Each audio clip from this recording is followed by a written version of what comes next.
Justin Hijek and Eliza Green are ready to welcome visitors at their restaurant in Ludlow.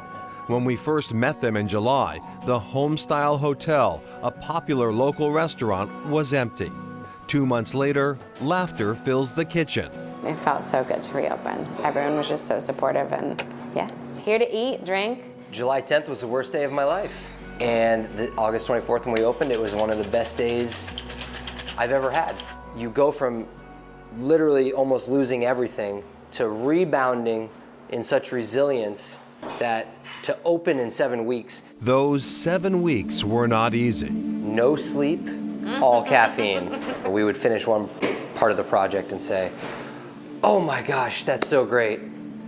Okay, what else do we have to do? So back to the goal board. On that list, a new basement, new appliances, and a ton of electrical work. The last time that we saw you guys, it was kind of right after the flood, maybe a week or two. The shock and the awe of the whole event hadn't really worn off yet. Sitting with you 2 months later gets to be such a grind that when you wake up, you're already feeling defeated for the day. For us, the flood journey is almost coming to an end. For others, it's still going on. Recovery work continues in Ludlow. Those wiped out train tracks have been repaired. The town's grocery store is operating out of a tent, pickup only for now.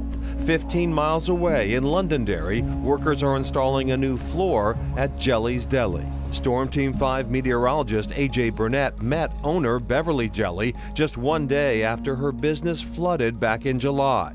I don't believe there's a darn thing in there I can save.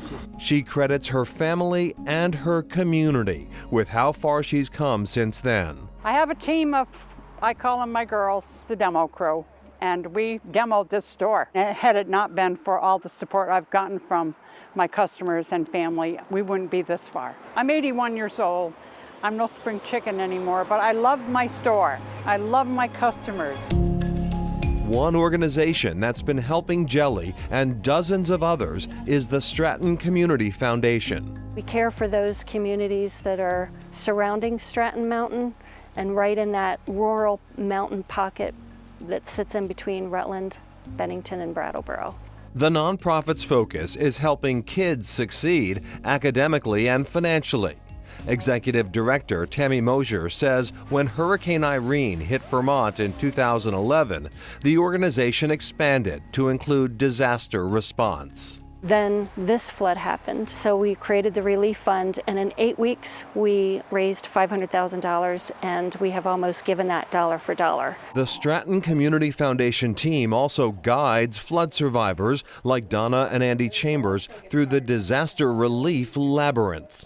Insurance companies, the adjuster was great, but then we didn't hear anything, and we finally got a check last week.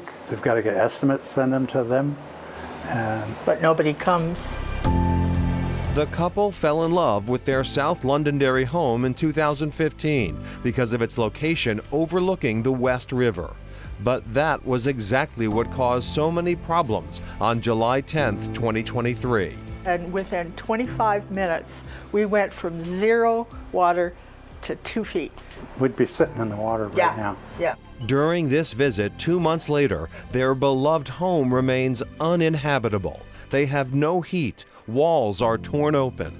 The first couple of weeks, we were riding on adrenaline. But then once that wears out, it's sort of like, oh my God. Where are you from? Retailers are doing what they can to salvage this year. We're doing about 2/3 of the amount of business that we normally do. The interior of the Weston Village store looks okay, but when owner Stephen Smith took us outside, the problem was clear. The river became our backyard here. It pretty much wrecked the back end of our cheese and fudge area. There was a wall there. There was a floor. Vermonters want people to know their state is open for business, even as repairs continue.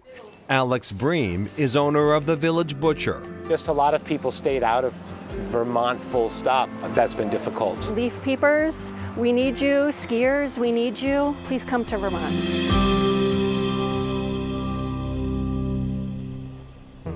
And the state of Vermont is still assessing the economic impact of the flooding on tourism, such a key part of the state's economy. And Vermont is constantly reminding you that they are open for business. Many of the parts that have been affected in Vermont are reopened, including Jelly's Deli. They reopened in late October, so congratulations to Beverly and her crew. But yeah, they need the tourism dollars. Head on up there. It's ski season, people. Still ahead, the impact in Western Massachusetts.